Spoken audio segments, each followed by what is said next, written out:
Welcome to the Wild Wild West podcast. My name is Richie Richey. We are back. Thank you for waiting a week. Power is a big thing. It kind of like makes the world go round, allows webcams to work, internet connections to function, kind of key things. Anyways, guys, we're gonna go right back into things here on the Wild Wild West. We got the draft coming up in short order, and we got an announcement to make. The guys don't even know about this. We have been talking about it behind the scenes to talk about a mutual opponent, and we are going to have a guest podcaster who is one of the top in his space for the team. We'll talk about that a little bit later in the show about who to expect and who we're going to chat about. So that's going to be kind of cool. Over here, directly to my left, your right, depending on which way you are facing the screen, is DZ representing his LA Chargers. The lightning bolt or bolt up, whatever you want to call it, whatever is what it is. Hey, it's something you missed for a few days. I know. I agree. Power is a good thing, right? Yes, sir. Down here below is Mr. Jack Canna representing his Las Vegas Raiders. You did very much hint at it, DZ. I was out of power for about 6.5 days with the major ice storm that hit through here. Primarily hit Canada and then dipped a little bit, as we were talking about in the green room there, into like kind of the northern U.S. there in like Michigan and whatnot. Could have used some of that bolts. It was brutal. So in my area alone, there was about 1,800 power poles that were snapped in half, like physically snapped in half, which is just unbelievable in terms of devastation and damage. They say that in my area alone, their rough estimate is that 20% of all forests are now gone.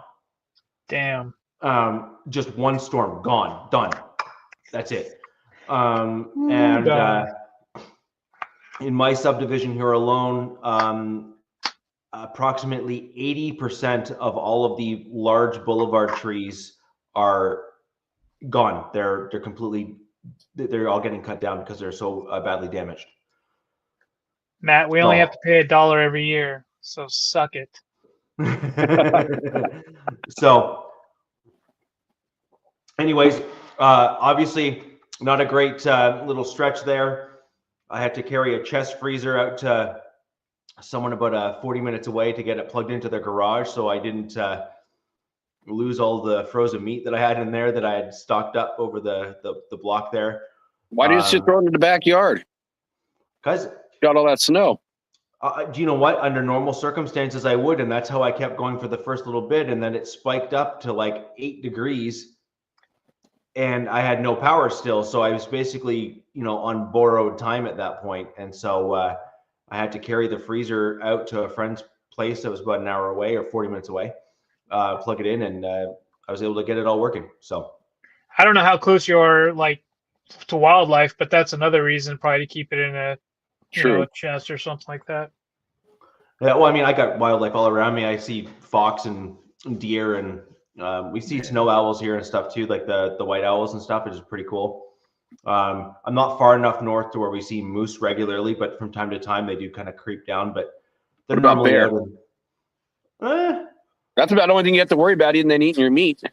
They're staying away from Richie. They're afraid of Richie. Yeah, they're all used the bear. Yeah, they're not typically around. Well, they're around, but just they typically stay around where there are more people. They typically end up a little further north from where I am, or maybe more remote than where I am, as opposed to further north. You do get them down in this area from time to time, mostly black bear. But anywho, we got draft coming up, guys. So we're gonna delve into the draft stuff and kind of delve into what we believe is smoke screens and what we think is maybe a little bit more likely to take place for each of our teams. Talk about maybe years past versus what we see now in terms of what rumors did we hear, say, last year as an example, with our team early versus late, and which ones were more likely true or closer to being true than not, right? And so I think there's some interesting things, if you will, to kind of draw from smoke screen and draft season and all that sort of thing. So it'll be very, very interesting to kind of see where things go. And then again, like I said, we'll discuss what's coming up next show. where we will delve into our guest, what we can expect from him, and get our questions ready as AFC West show here, so we can all collectively kind of start looking ahead and kind of making some notes, which will be some interesting things, and I'm looking forward to it. So over to you, DZ, first, just to kind of get the Chargers perspective spun up here. What are some rumors you're hearing recently, and maybe kind of tie it into kind of what I said earlier, which is, is this typical for Chargers, and is this smokescreen, or is this, maybe viable options that you truly think might happen? Well, this is the lying season. So, to be honest with you, everything's pretty quiet on the Western Front. Chargers are very tight-lipped, as we saw with some of their free agent acquisitions. They have had some visits, but to be honest, not as much publicly as I've seen with the Raiders and the Broncos and the Chiefs as well. There was one guy, there's that linebacker at UCLA. He's a coverage linebacker, and I don't have his name on the top of me, and I can get that. But he is rising up the draft board ranks. This guy's seemingly come out of nowhere for us average or for average fans, and he's looking like he could be a potential later day 1 to early round 2 pick. Talking about Carter? No, he's an outside linebacker, coverage guy out of UCLA, white boy. I'm trying to get his. Talking about. It's like he's got a interesting last name. Yeah, Schwingzer. I don't know. I'd have to look it up. I didn't know we'd be talking about him right now, but let's see. I know who you're talking about. Yeah, I'd like to get his name. It's kind of funny. They say he's kind of light, but I think they had him listed at 240.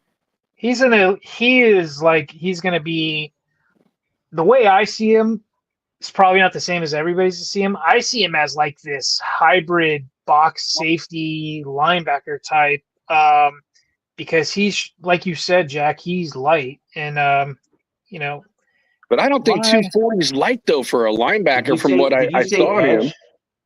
No, he's not a linebacker. I think his number's 49. I could be wrong. Yeah, I don't know. Let me see. But to be honest with you, like draft prospects. Oh, Carson Schweisinger. Yeah. There you go. UCLA, 6'3", 242. UCLA linebacker. Yeah, he's not small. I mean, no. He's decent size, but he just picked up steam out of nowhere a few days ago, or what seemed like maybe a week ago, in the whole draft community, which is pretty interesting. And I think we're going to see a lot of guys continue to rise, and a lot of people that we thought were round 1 guys slide due to many reasons. Thanks, Judson. But overall, guys, there hasn't been many that I've seen. I know that I think with the Charter staff is since they're a year out of college, they're pretty connected to a lot of these prospects coming out. So I'm sure they've seen all they need to see, and they've had some local visits from some small time schools, especially a lot of California schools. But yeah, other than that, I mean, they told us fans, the Chargers, Harbaugh and them told us fans what they were going to do last year, trenches. And I got a feeling that's going to continue this season, on one side or the other, defense or offense.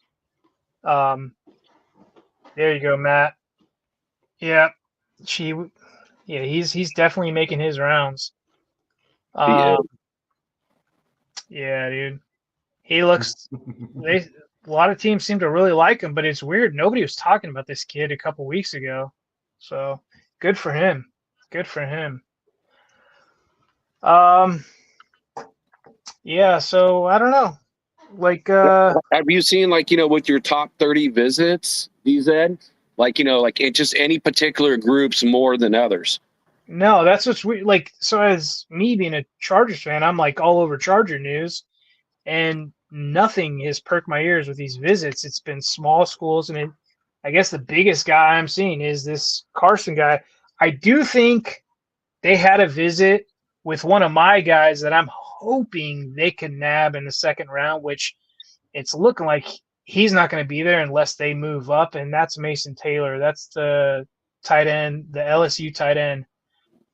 You know, I believe it was his father, Jason Taylor, the longtime Dolphin. But this kid is one of my favorite dudes coming out. I believe he's like 6'5", just built, and he's got good tape. And what I see out of him, he looks like that type of prospect that's just going to get better every year. You know what I mean? He looks like that well-rounded, kind of like your guys's Jack Mayer, who you guys had. He's kind of got that prototypical tight end build, and that's something I'd love to have. And that's if we couldn't land like a Colston Loveland or a Warren in the first round. Who now I'm hearing is now some teams view Colston Loveland as their number one tight end over Tyler Warren, which is pretty eye-opening to myself, because the whole knock on Colston was he wasn't a blocker, but then I think for the average fan is people don't realize that he had a shoulder injury pretty much a majority of last season with Michigan. So yeah, when Warren are talking like baby, like Raiders, the Raiders tight end, just a guy you can move all across the field. You don't have to use him as tight end. You can put him, in a wide receiver slot where it's a J Loveland's a little bit more of a block. He is a little bit more of a blocker. And so I've seen was it Mel Kiper's mock? Had Loveland going before Warren. Yep. Yeah. Mel Kiper came out with his mock, and that I actually made a post about it. And that's what he predicted is probably how I see the Chargers draft going. And it's not going to make a lot of Chargers fans happy, but I think a lot of the Chargers fans will understand why they go that route. And he had Gray Zabel as the pick at 22. And Gray Zabel's that, I think he's from South or North Dakota, but he's that O-line dude that is just, he's massive. I believe he's like 6'5", 6'6". He can play all five positions. And what I think if they do nab him, they would throw him at left guard and eventually groom him to take over as center, because I think this year they're going to have three guys battle out for center on the team between Zion and Andre James, who I have Andre James right now as the starting center going into the 25 season, but we'll see. Some fans don't really feel that way when they look at the money, because he was, I think he got only like $1 million, like 1.5 or something like that. Wow, that's crazy. When the Raiders had him, he was making $8 million a season. Yeah, I think that might be this whole new regime is they're like, hey, come here, prove yourself for a year, and we'll get you paid. And so far, they've done that with two guys, and that's the Chiefs. That was Christian Fulton, who went to the Chiefs, and Puna, who went over to the Rams. So, yeah. I disagree with Edward, because I don't see it. You want to stay away from Sanders, man. But the Raiders might like it for a brand thing, man. They might like that whole Deion Prime thing. Me as a fan, I want Deion Prime stuff all away from my team as much as possible. Could be right with the Genty talk. I mean, agree. who knows? Well, I mean, so in fairness, the Raiders. Go ahead. The Raiders, though. So the Raiders. This is an interesting thing in the kind of the Raiders fan base. They've been very used to having that guy at running back for years. Yeah. Right, for years. They had the guy that was a difference maker there, and they've lost him, and you can totally see the difference of the team in terms of performance. And a good run game, a good running back. Having Josh Jacobs and then having Zamir you know, as your starter. You know, we went from like one of the better running teams in the league to like the absolute worst running team in the league. Yeah, well, you went from like Sacks on Fifth to like, you know, the bargain bin Dollarama, right? Like in terms of or Dollar Tree, right? Like you went to like the kind of the low end option there, where you're not getting the extras and all that kind of stuff. So I totally see where a lot of your fan base is saying, no, like let's just put that position to rest. Like, you know, get the, you know, the sure thing, right? Like as close as there can be, and just put that to bed, and then let's start building the team, you know, from there. The challenge you're going to end up with, well, actually, sorry, and this is the benefit, actually, Jack, of your team, what you did with Geno Smith. While he may not be the guy necessarily that will for sure get you into the dance, he is absolutely at minimum where he is now in his career, basically at or maybe slightly above where Derek Carr was for you. And that is at least competitive. Like there is nothing wrong with going from here to going to here. Oh yeah, we're talking Geno. Right? Yeah. I mean, you know, going from, you know, booger eating Minshew and Aiden O'Connell, like again, one of the worst. I mean, we had 3 starting quarterbacks last year. One of the third one we picked up off of waivers from Atlanta, not waivers, but off the practice squad. And going from that group of guys to one of the most accurate quarterbacks in the NFL, that's huge leaps and bounds. So yes, it does change the total dynamics of the team, and it makes it more interesting for the draft too, because now you don't have to do a Shador if you don't want to. Because I mean, I don't know if you guys saw this, because Raider Nation knows that this is old hat now. I mean, Geno got extended 2 years, $75 million, so it's an extension, $66 million guaranteed, and plus, you know, a chance to make like an extra 10 mil. Yeah. So when you're paying a guy like that, unless they're going to do like what Atlanta did and pay a Kirk Cousins and get a Penix, I don't even really see, you know, even it's not at least it's not a need. So if they go a different direction, what's up, Cool Kev, Gord, Carlos, Ed, Matt Marinovich, Anna, salute my nation brothers and sisters. I love you all. So it makes it so it's not a need, and it's interesting, you know, with the Genty part, and you know, since there is so much talk and you know all over the place. Okay, is it Mason Graham? The majority has been Genty, but when you got an offensive coordinator in Chip, and you got 2 solid running backs that he worked with on the same team, you know, does that make you kind of, you know, for, you know, the team kind of rethink that? And since it is such a deep class where you got 2 stallions, you got Genty and you got Hamilton, and then you got his 2 boys from Ohio State in Junkins and Henderson, you know, it also throws the part where you could go back and get an extra second and, you know, possibly pick up one or possibly both these guys, and they've worked with Chip. So it just really opens the doors to what they can do.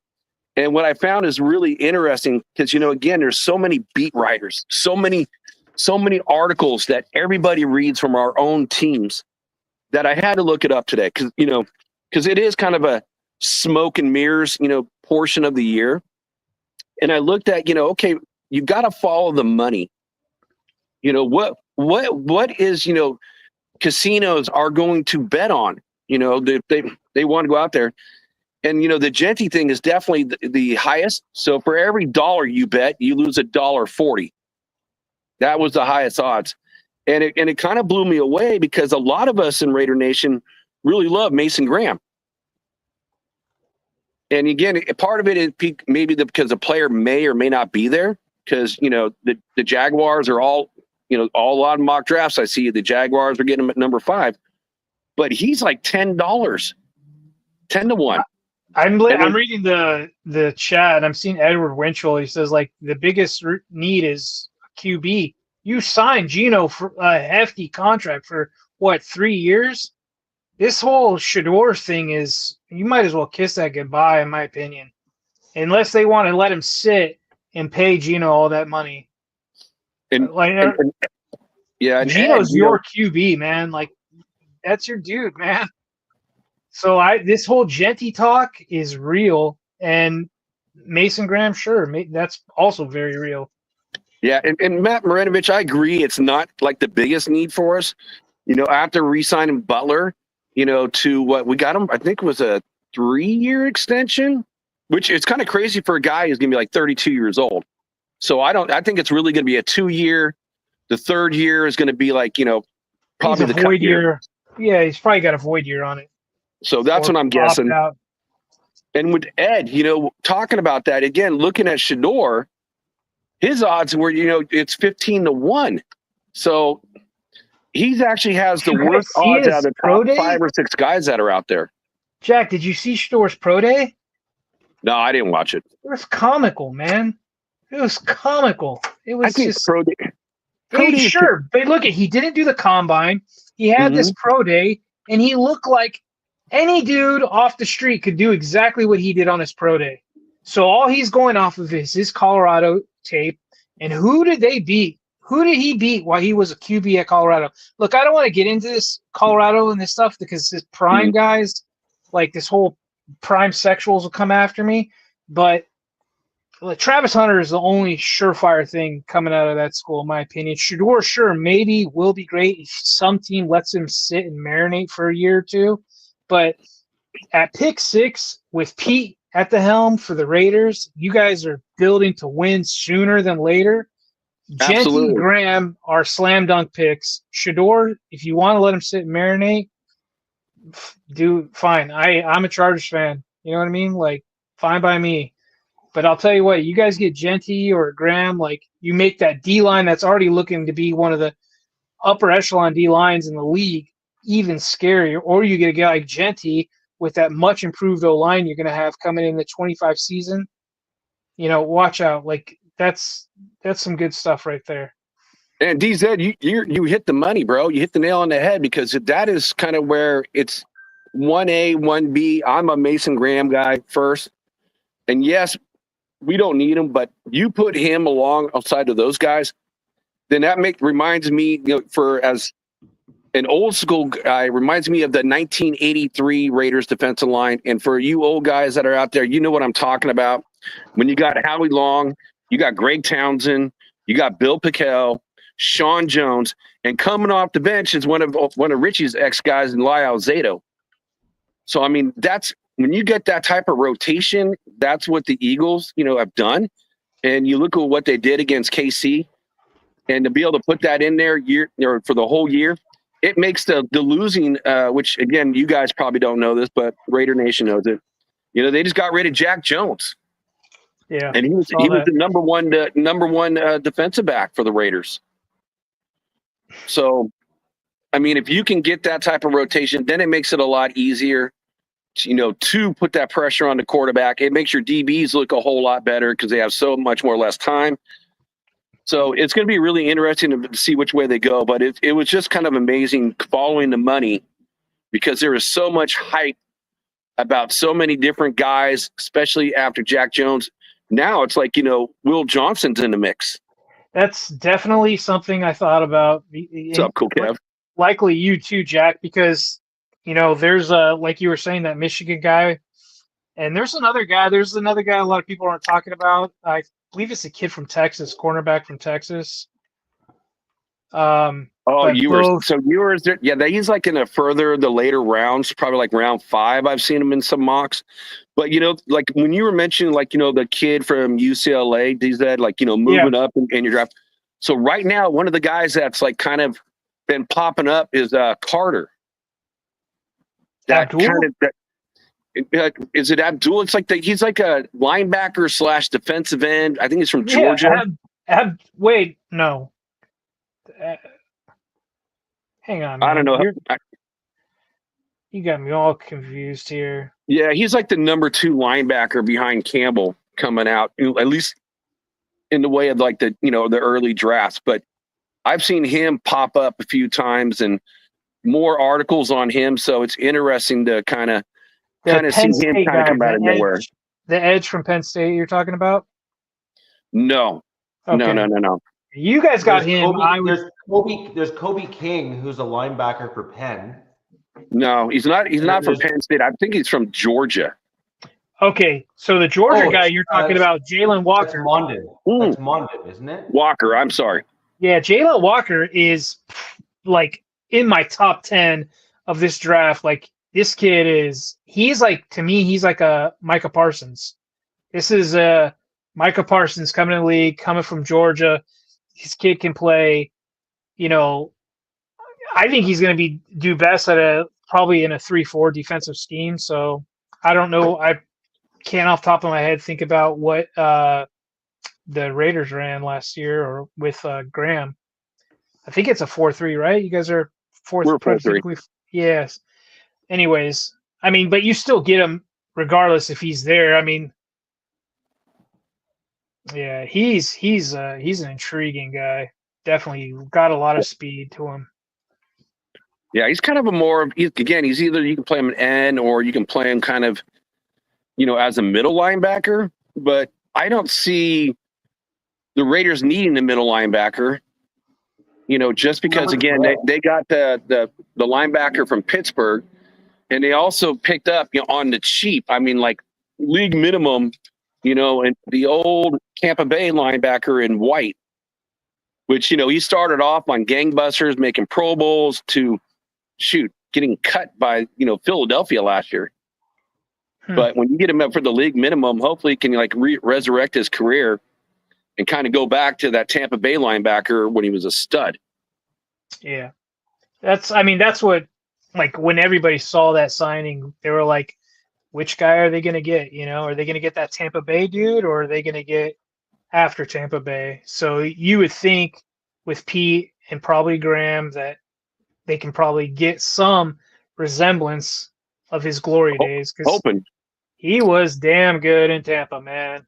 But I also see, like when there's certain positions, like, when White went over to the Eagles had stout linebackers. And it's kind of the reason why, the Pittsburgh linebacker, who was a starter for 2 years after Spillane, left. And then, of course, they trade for Patrick Queen. You don't need to play him. He went from 2 seasons with 100 tackles, and last year he had 40 tackles. But he's only a 2-down linebacker. And yes, Raider Nation, I get it. Spillane was starting off as a 2-down linebacker and developed into a 3-down linebacker. He's not the same player, though. Okay, let's just put it that way. So, yeah, they do need an off-ball linebacker, and I wouldn't mind. Honestly, I kind of, if I had my dream scenario, I'd trade back from number 6 to number 9, pick up a second round if Shador's there, because I think the Saints would definitely go after a quarterback to want to replace Carr. I think Shador makes a lot of sense in New Orleans. And you just look at the picks that are coming after him. And number 7 is the Jets. The Jets don't need a running back.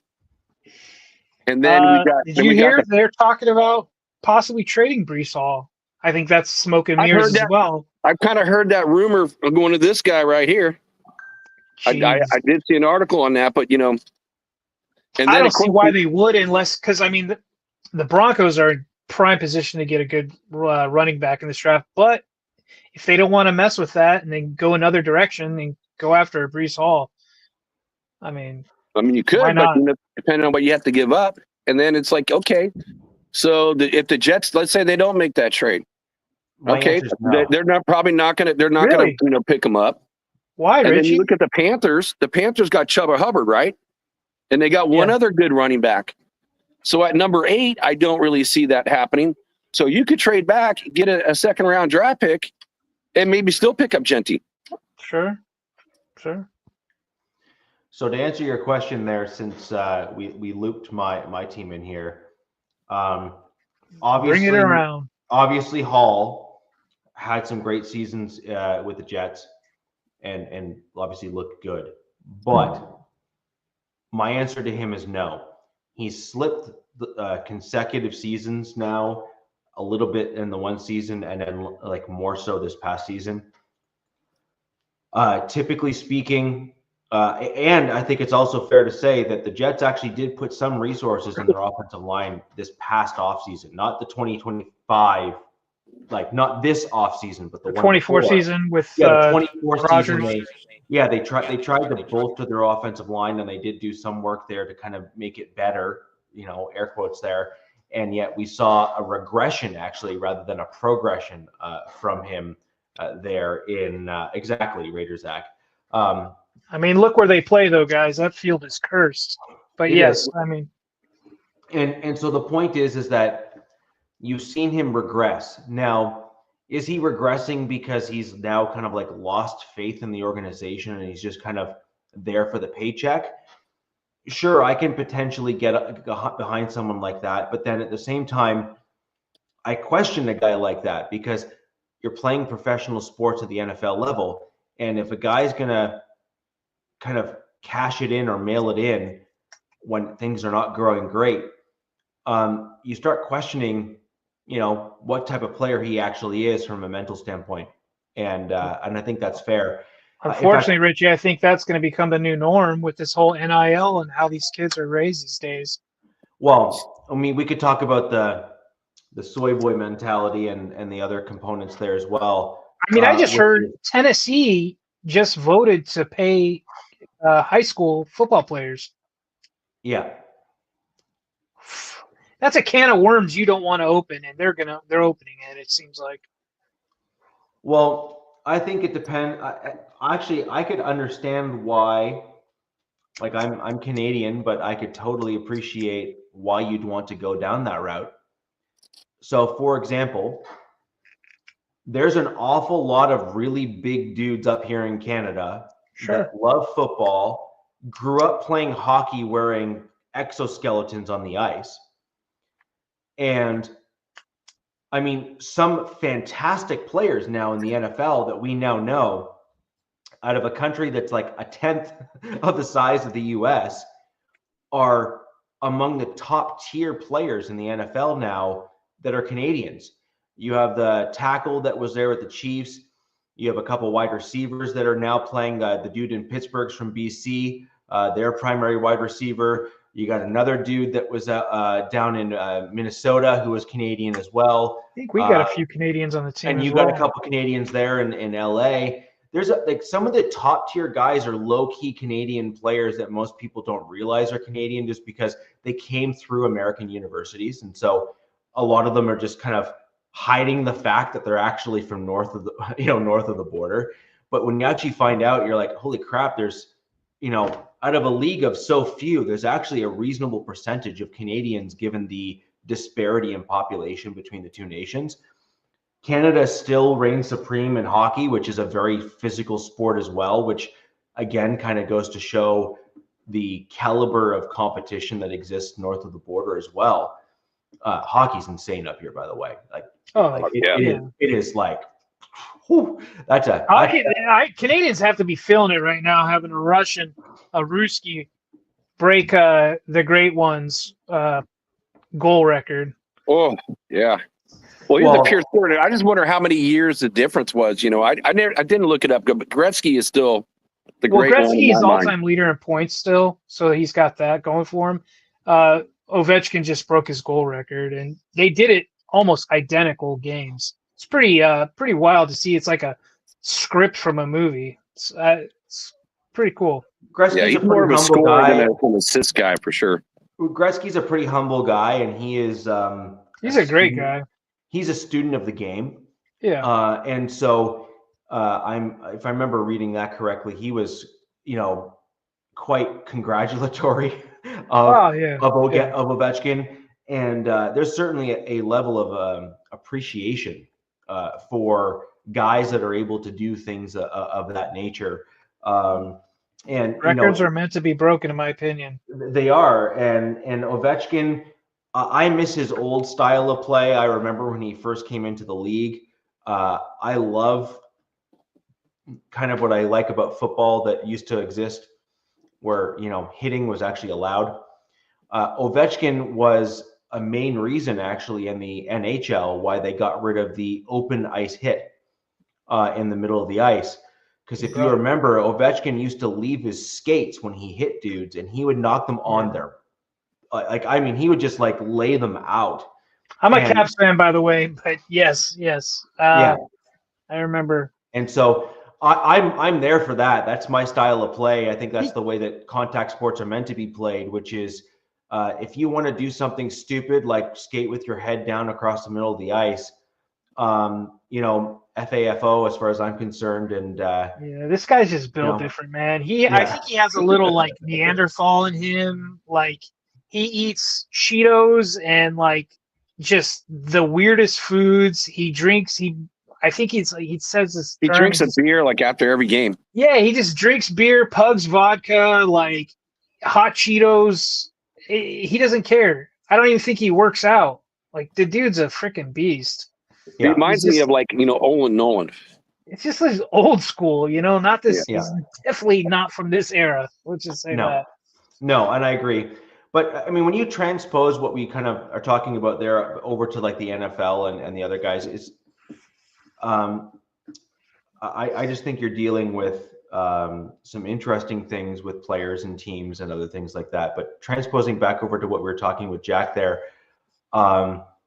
I do actually want to get Jack's opinion on something different.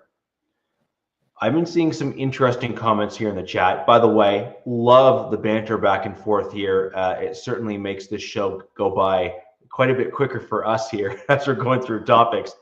I'm gonna not necessarily call out a fan, but I'm wanting to know if Ed is actually serious or not in his Sanders comments here, because in order for that to be true, you have just dropped an awful lot of money on what is effectively a one-year rental. And I don't think it makes a ton of sense, because one of the reasons why you would go out and target someone like Geno Smith is to give yourself 2 or 3 years as a solid bridge gap guy that can perhaps even get you into the playoffs and back to relevancy, and, you know, make your team viable and interesting again for free agents to come in and want to play for you. And the way you got to look at it is you got to look at the guaranteed money. So, you know, again, all the details have not been released, but it's like $66 million. So I can see him being fully guaranteed this year and fully guaranteed next year. And then the year after that, then the guaranteed money is gone. So it's at least 2 years as he'll be here. Right. But I do agree, like with Tom Brady being in owner, what he said is that these quarterbacks that are coming out, they're not ready. And no. I don't think anyone can argue that he's absolutely ready to go out there day one. Somewhere along the line a few years ago, fans and organizations lost the patience of letting rookie QBs sit. It seemed like it happened overnight. But I remember growing up, you drafted a QB, he sat for a season or two. Now it's like they want instant gratification. Mm-hmm. They want that guy playing day one, game one. And we're seeing the poor QB play throughout the league now. Yeah, cool, Kev. I agree. 2 years, it would be good enough. Hey, Roth. Salute, brother. But so, yeah, he would have to sit. But yeah, that's a long time to let, you know, a number 6 pick kind of sit. That's for sure. Traditionally, yes, but Tom Brady came from an era, and that's why I brought it up. That was much different, right? But I don't know. I think it's interesting. Just in my opinion, I think it's interesting. Well, that's kind of what Atlanta was thinking, right? You know, after they did what gave Kirk Cousins that 4-year deal, which was really kind of a 3-year deal, and now he's out, and now they're going to eat all that dead money. Kirk Cousins' agent is got to be probably the best agent in the history of the NFL. Absolutely. Jeez Louises. Well, that guy makes more money than anybody. No, but this is the kicker. Kirk Cousins is totally content with going through his NFL career, not winning. Seems like a really good guy, so you might be right. He's like, at least the team had fun. Right, at least my opponents had fun. But that's the difference, right? is if you're willing to go through and plan out your career for maximum earnings for the betterment of your family, but understand that at your career, you will never actually hit that true peak of winning that Super Bowl, then you can maximize your earnings the way that Kirk Cousins has and do what he did and game the system, so to speak, to your benefit. And good for him. Yes. Like, nothing wrong with that. Dude, you do you. And I think that's no one, I'm certainly not going to be there to, say like, why would you do the thing? But you have to be willing to know that you will never truly win the big game unless there's some kind of a fluke or something, right? Like it has to be totally fluky for you to win. Otherwise, you're literally in it just for the money, and you have to own that. And fair, like I'm not gonna say anything about it other than point out the obvious, which is that's what he's doing. He's in it for the money, and you've given teams are still paying him too, so it's on them as well. Yeah. So I want to go highlight Zach's question or what his comment was. So Zach, have you heard something that I haven't heard? A 1 year, $50 million. From what I understand, it was an extension. So the Raiders are paying him that $31 million this year. And then we extended him $75 million with a potential another $10 million in incentives. But again, the guaranteed money is $66 million. So that to me doesn't make any sense. If you're only giving him 31, that means you can only guarantee him 31. And then the rest is going to go next year. So I see it totally as a 2-year with a team-friendly option, going into the third year. I can give you the information if you want.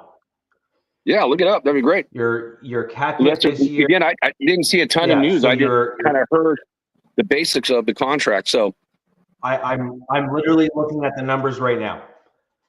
He's got $40 million this year. With a dead cap hit, if you cut him this year, a 58.5.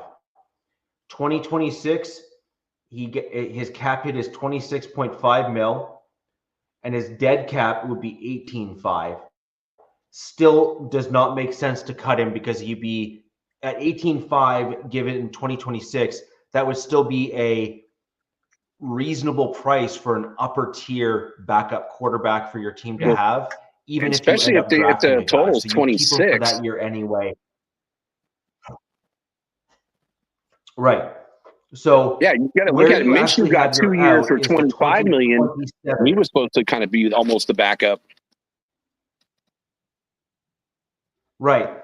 Your potential out as a team is in the 2027 calendar year, which is he's owed $39.5 million as this cap hit number, which for a starting quarterback is actually not bad at all. So, I mean, if he's playing well, you try to ride that out or extend him as fast as you can to kind of keep that gravy train going. Or if he's not playing well for you, you can cut him for a 0 dead cap and walk. After how many? So 2027 would be your 2027. Yeah, so that would be 2 full years. So this year, next year, and then in year 3 can be the. It'd be interesting to talk to or do some research on the potential quarterbacks coming out in 26. Like, hey, there could be some guys coming out and they're like, they don't want to hedge your bets maybe this year. Maybe there's some guys coming out they want to try to go after next year, considering this is just a poor QB draft. Since we're talking QBs, like we talked the 30-30 visits. It is. What I found was super interesting was that, the Raiders didn't touch any of the Ohio State players because why would you? You got Chip Kelly. It was the offensive coordinator there, but they did bring in Will Howard. I mean, Chip Kelly knows Will Howard inside and out. So it's just interesting. How many quarterbacks do you have on your team right now? We got 3 quarterbacks on the team. Okay. I mean, but maybe Chip wants to bring in a guy that's familiar with his team. Well, yeah, he's familiar. So it's like you almost already have the insight. So almost like that's almost a waste of using a 30-30 pick, to bring him in since Chip already knows him so well. And they didn't bring in anybody else. and from Ohio State, but Will Howard. So I found that to be fascinating. Yeah. I think that, I mean, it makes sense. Would you think that he's like going to be drafted within the 7 rounds? I think if he goes, it'll be around like the 5th round. Okay. Yeah, I have not been paying attention to quarterbacks, to be honest with you. Well, you don't need to. Nope. They did bring in Trey Lance, which was it's like this.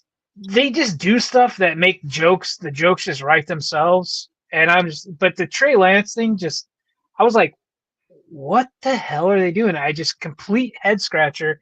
Then after I settled down and some people with a little more IQ or just, knowledge were like, hey, remember last season our offense was pretty garbage in spring and in preseason, and it had to do with Justin's injury and the quarterbacks they had. So they brought in another guy along with Taylor Heineke to help the offense, help the defense. Makes sense. It's competition. But I mean, the first number reported was kind of like what's that term I'm looking for? It was the wrong number. They're like they brought him in for a 1-year, $6 million deal, and that's not the case. It's like a base of like $2.4 million with a potential to be up to 6, and that would be if he probably, started a bunch of games or something like that. So, yeah, exactly. Cool, Kev. I mean, I don't know. We'll see. I don't hate it now that I look back at it. I'm like, okay, now we got like 3 quarterbacks. It should be nice for spring ball, for summer. Good deal. So my team brought in a 3rd quarterback anyways, which is fine, is what it is. I don't particularly care. It's kind of just another body there to kind of, fill a gap and whatnot, and that's fine. But I do want to look ahead to draft and kind of more delve a little deeper into some of this stuff, which is it's around the corner. Like 2 weeks.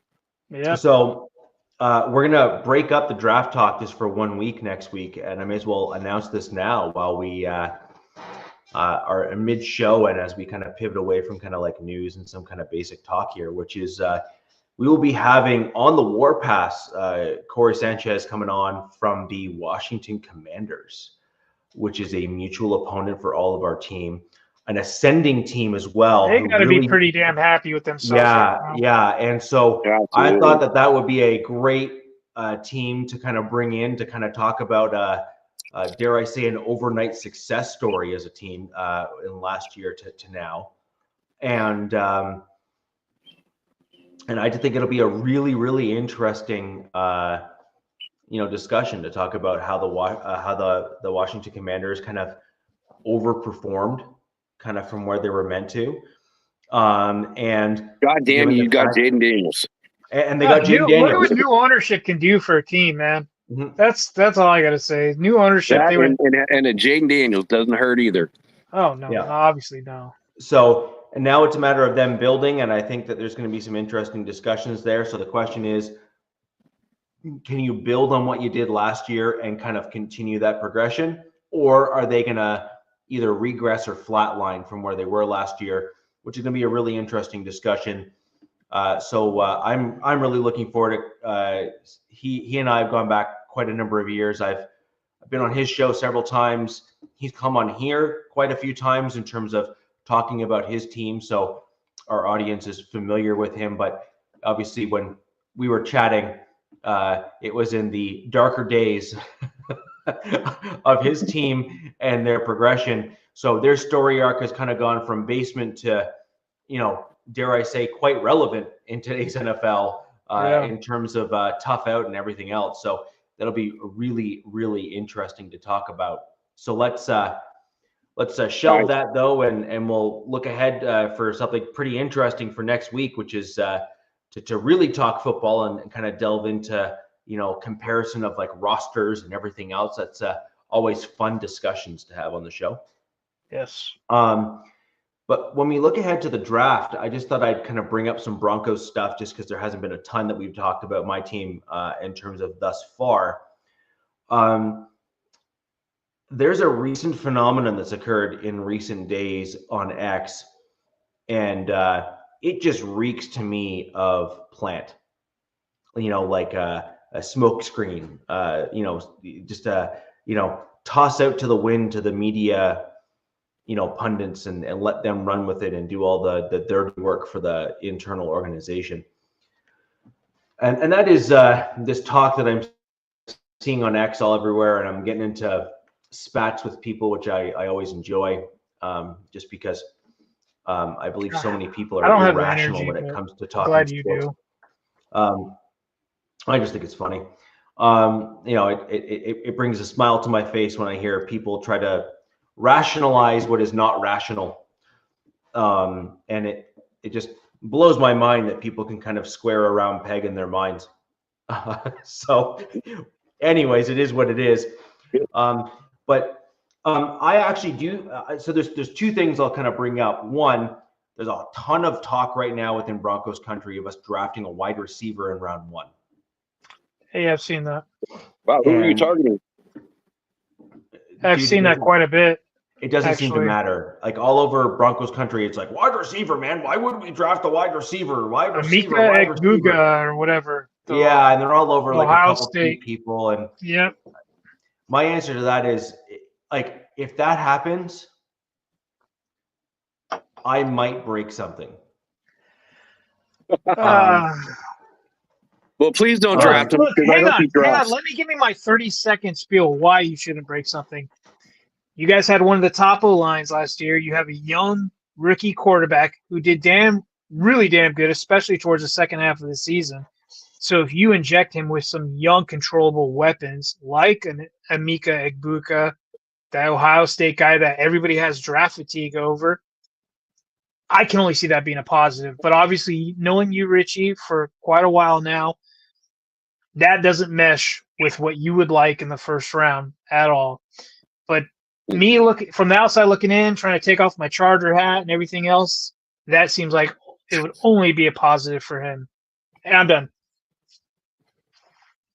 Well, I got to ask this then, because I've saw some drafts where Hampton fell to you guys, and and I'm almost more on the Hampton train than I'm almost on the Genty train. He's the other, superstar running back out there, and I think he's a big body back too, and I think he would fit what the Broncos do. So, and actually, I think he would fit what your Chargers would do too. But I have a different take on the Broncos running back. I haven't gone all the way in, right? So I'll preface it with that, but I've started to really slice and dice stuff up in terms of what I believe the vision for the Broncos should be. One, we play at altitude. And so it's an advantage that the Broncos haven't really taken advantage of since the Peyton Manning era, where we wore down other teams by playing a certain style of football. And I'd like to see us get back to it. And that's a defensive line that really starts hurting you because they wear down the other team's offensive line through fatigue. And then on the flip side, you're looking probably at Grant then. Oh, I'm still on the Grant train. Like it's gonna take more than on Mason Graham. It's gonna take more than an ice storm to get me away from Grant as my number 1 pick from what I've seen. And I'm actually never and have never been in I want this guy no matter what, and no matter what you tell me, I will never change my mind. My issue right now is I've seen no compelling arguments at all, like zero, that move the needle for me in terms of why an interior defensive lineman that can both stop the run and rush the passer is not the best pick for our Denver Broncos, because we have the majority of our contracts coming due at the end of next year, like at the end of this calendar, like this season. the majority of our remaining interior defensive linemen come off contract. And it is such a tremendously valuable position at the NFL that even when you start seeking the lower end of the decent guys in that position group, you're still talking today's NFL, $3, $4, $5, $6, $10 million on an annual year basis for their salaries to bring them in for, you know, the stopgaps. And that's not an inconsequential amount of money when you're talking about a salary cap league. And so getting a guy that's coming in on a rookie contract before you need to then try to find a way of paying him 20 mil, 25 mil a year or more. I see the getting a guy like a Grant or someone like that in that position group that is tremendously valuable in today's NFL. I think you need to go in that direction. And I think that that's where my Broncos should go. And no one has given me a compelling argument to say no, and here's why. A lot of the wide receiver crowd is saying, yes, but Bo Nix is young and he needs weapons. And I'm saying, sure, but he has a trash center that's in front of him that was easily the weakest position in on the Broncos offensive line. And Bo Nix has shown that he can overcome poor offensive line play. And his throwing of the football, no one complained about that. People complained about some of the wide receivers that were in year one having odd drop issues. And that's probably due to a change of pace at the NFL level that they're still getting used to. So I'm of the opinion in twofold on the wide receiver piece, just to kind of respond to what DZ was saying. One, that's funny. I want to stick on Grant because I have looked at some mock drafts. And again, I've seen even DZ's team going after Grant. So DZ, I mean, would you be angry or have you seen like anything in the way of Grant going to your team? And what about your thoughts, since you're only 2 picks away, jumping up ahead in front of Denver to go and get him? To get who? To get Grant. Kenneth Grant? Kenneth Grant from Michigan, yeah. He's a big boy. I don't see them doing that. To be honest with you, I see him sitting pat in round 1, or possibly moving back out of round 1 into round 2 to acquire more picks. It all depends who's there for them. Kenneth Grant was one of my early favorite prospects, and I still love him. Like, he's still for that 22 pick, he's still around there. He's in my top 8, let's just say. But it's you got to see who's on the board, like who's there, who do you want, right? Yeah. I don't see him jumping up to grab Grant, even though with the Michigan ties. I like him. I see him. There's some guys that I like that have studied him, and apparently they double the guy that you really want, Jack, Mason Graham. If you watch tape, they always doubled Mason Graham, and they left Kenneth Grant on single coverage all the time. And there's a reason for that, because they were like, we can handle this guy. We can't handle that other guy. So I've read and seen the exact opposite. And I'm in between. I've seen a mix. Well, the guys I'm listening to, I trust more than your guys, Richie. So you can say that. That's fine. You know the Australian guys? Yes. Have you heard of that? Yeah. So I really like their study, what they do with the charter stuff.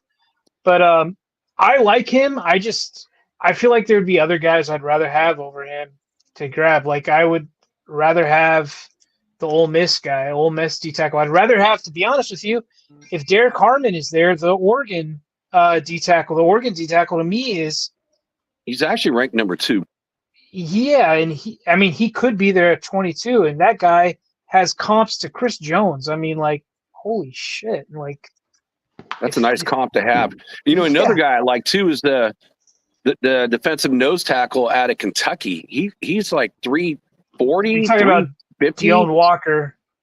Yeah. Deion Walker, I mean, he's raw, but I mean, he's just a mammoth He's of a a man. massive human. Yes, unfortunately, like a guy like that, probably year one in the league, it's probably like a 1 to 2 down player. He's not a 3 down, 4 down D tackle. But I think he has like some flexibility issues, obviously being that massive. But I like him. If you can get him, like, say, a day 2, day 3 pick, that'd be nice. But yeah, most drafts I've seen is like getting early third. yeah. But going back to Kenneth Grant, I really like him. I'm just gonna say that. But there's other guys I would rather have over him. But if you asked me this a few weeks ago, he was my pick at 22. I'm gonna pump the brakes on that. There's some other guys coming out that I really like at 22. And there's some wide receivers. Like half my fan base would kill me if I pass on some wide receivers, even though I'm really not high on a lot of these wide receivers. I really like some of these trench guys. And unfortunately, with Harbaugh, not unfortunately, but I have them going with some sort of trench guy, or unless one of these quote unquote elite guys slide to 22, that's who I see them grabbing. But I don't know. I could see Jim passing on his boy Kenneth, and I could see Kenneth falling back into the second round. Yeah, I can't see him falling back in a second. So, Richie, has Denver brought him out for a top 30 visit? I don't even put faith in those. Denver is known for, they do other things. Smoke and mirrors? They'll bring out guys for top 30 visits to kind of try to play off one thing and then do another. They'll do like pro day. Like what I generally think the way that Peyton works is he likes those pro day, post pro day stuff where they pull they have like the private meetings post the pro days for players. And they just like work a little bit differently. The best way to kind of play off how Sean Payton works is he takes pages out of the old school playbook, which is top 30 picks and stuff, and top 30 visits and whatever are for the media because they're all public. And he does everything behind closed doors. Yeah. And is that your experience with Peyton, drafting wise, like you're not seeing any of the the top 30 players actually getting drafted? Is that your experience with them? UDFAs, a couple of UDFAs that the Broncos brought in were top 30 visits, but top 30 visits, right, where you get to select guys we had a couple of those guys as UDFAs and whatnot. But what Peyton likes to do is he likes to throw up a public face, deflect, and keep everything close to the vest, and then not until the very day of are the cards then laid on the table. And I have to say, this past draft in particular, the cogs that were picked up, I think, are working out very well.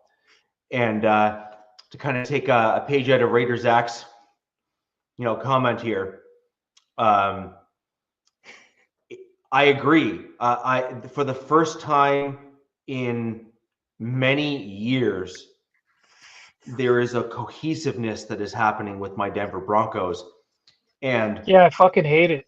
I don't doubt it, right?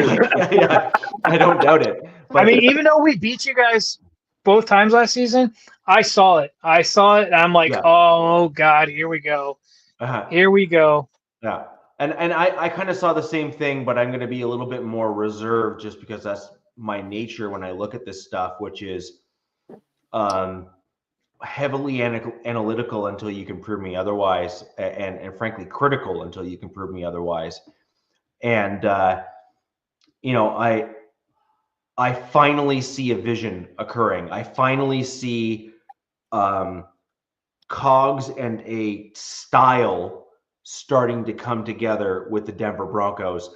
I saw this sort of thing starting to occur ahead of Super Bowl 50. And that was under Pat Boland's leadership, who was still with the team at that time.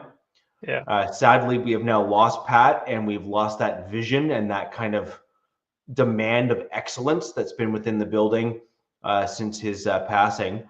But now we have the Walton Penner ownership, and the Walton Penner ownership is a very proud ownership group. They are not used to losing.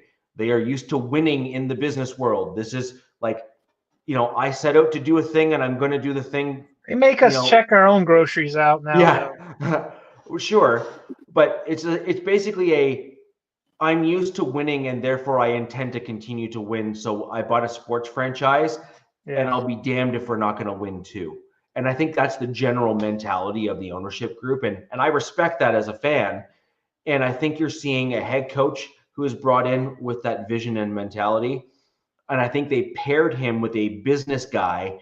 And I think that George Payton is actually a great bridge gap between the football and the business. And I think there's a synergy that's occurring within the top brass that you can tell from even the outside looking in. Mm-hmm. That there's like a cohesiveness that is occurring that is worrisome, and I agree. If I'm an opponent, I'm concerned because you don't like to see cohesiveness. We've seen it from the Chiefs, for example, for a long all this time. Yeah. Right. And so I see the same thing with my Denver Broncos, and so I see that for both your teams. Both your teams, I've totally seen the change the way your teams have played and how they've improved. I mean, since Harbaugh came in too, it's like, wow, it's like, you bring in a good head coach, you get a good person to be able to draft, and you get them to work together. It's absolutely amazing to see, the dynamics of your team. I'm going to interject with the Chargers though. Well, and I'm going to Harbaugh is undeniably the guy and was the right pick for the position. I'm not there is no denying that. You saw an immediate improvement with the Chargers. Immediately. The problem is this. The ownership is still the same. Okay. And they do not have a long-term track record as NFL owners of making the smart moves and the smart plays as an ownership group. Well, neither does yours. Well, let me ask you this: since Tom Telesco went to the Raiders, I'm saying your previous ownership did, but not your current. We'll see, and the track record is pointing up.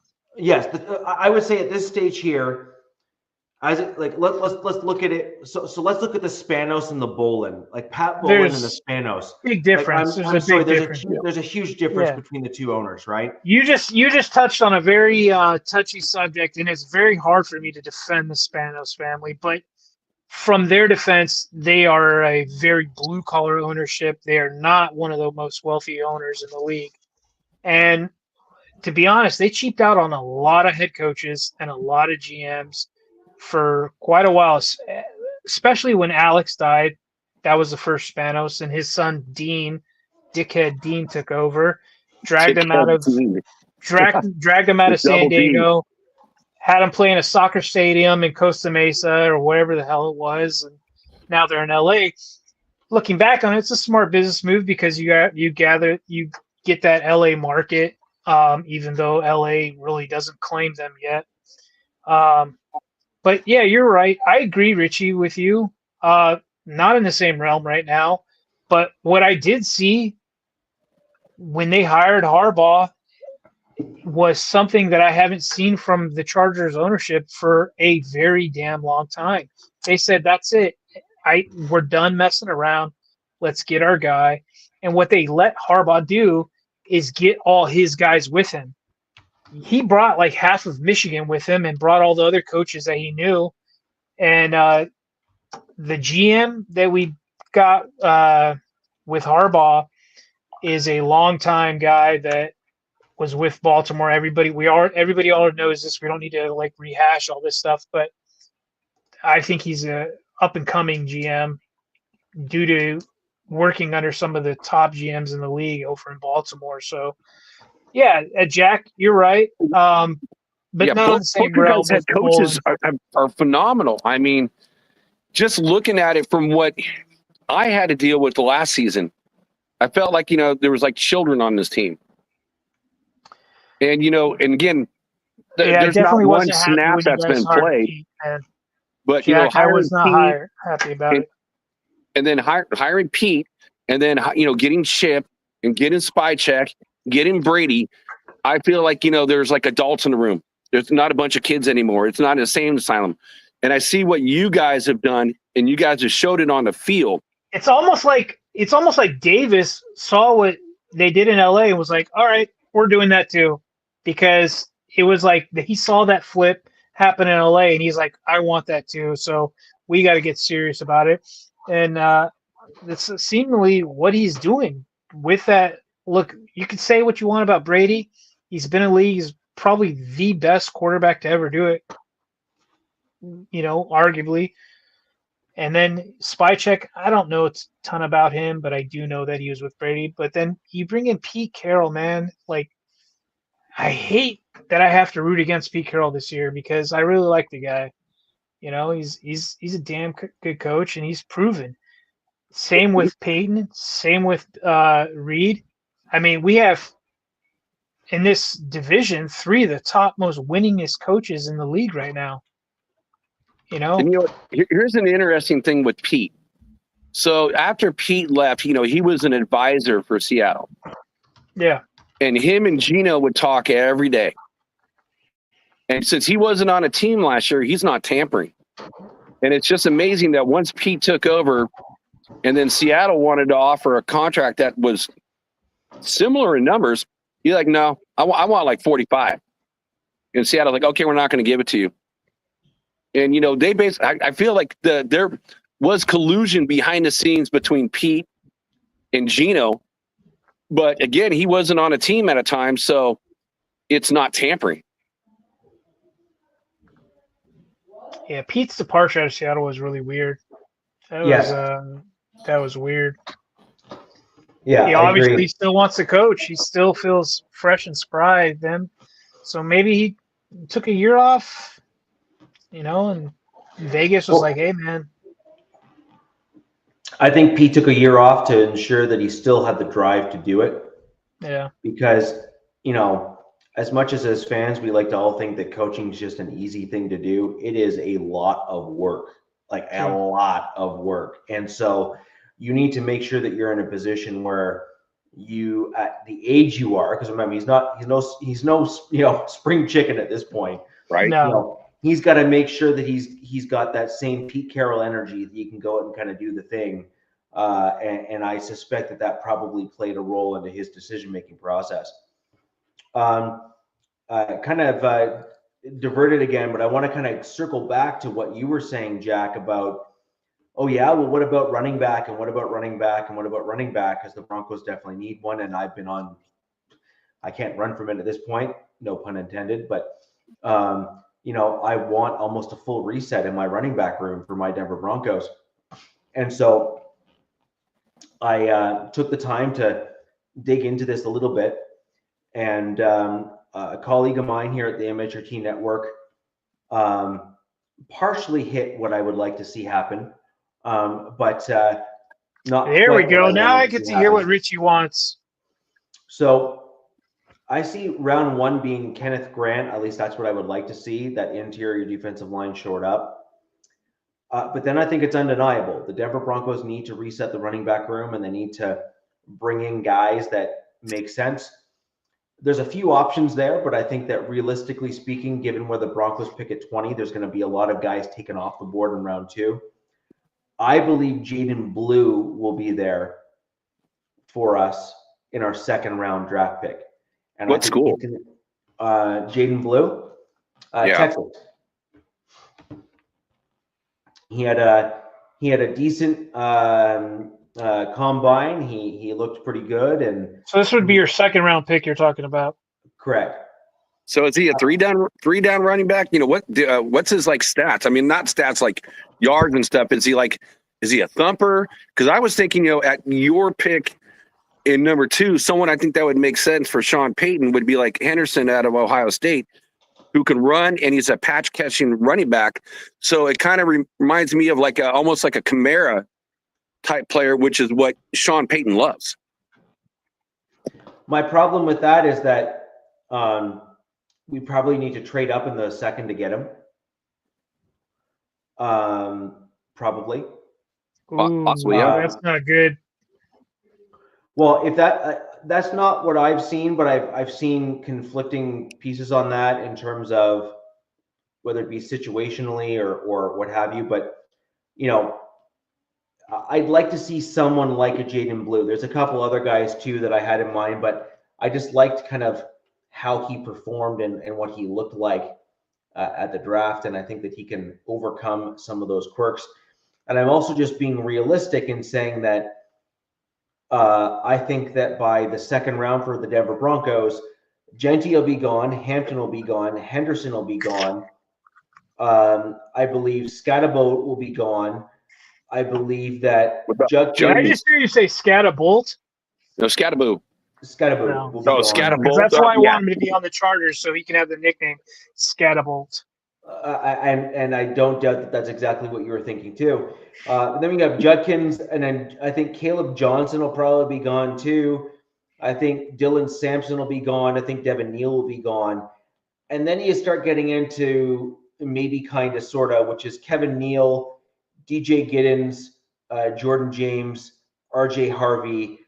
And then you start getting into options, right? Where you start getting into, Woody Marks, Tuckin, Smith, Etienne, Allen, and Martinez. So I just liked what I saw from Blue at the NFL Combine. I've liked what I've seen from some of his film and tape. I think he's an interesting prospect for my Denver Broncos. Now,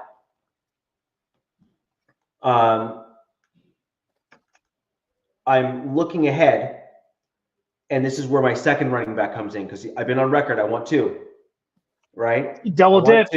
I want double dip. This is the draft where I want my Broncos to double dip. This is the draft to do it. And round 5, 6, 7, or UDFA, because this guy is a slider in terms of kind of one of those kind of rounds. I want Jaquindon Jackson. You're throwing some deep names. Let me see. So Jaquindon Jackson. Well, there's so many good running backs. It's hard to keep track of them all. Maybe knowing like the first 7 or 8, but yeah, it's hard to keep track. There's so many good ones. Yeah. So he's 6'2", 230. Okay, he's a big bruiser. He's from Arkansas. He's from Arkansas. He's a Razorback. Okay, right. He's a workhorse style running back. He is 230. He's 230, 6'2". He is a former quarterback. He's a smart dude. He knows how to play. He knows how to position himself. He's put the ball in the end zone an awful lot, which I am a huge fan of. And so he's a deep round guy because his RS score is pretty damn low, Richie. Well, it says it's low, but I question some of those things, and that's why I think he might go UDFA, and I would certainly not be upset if we pick him up.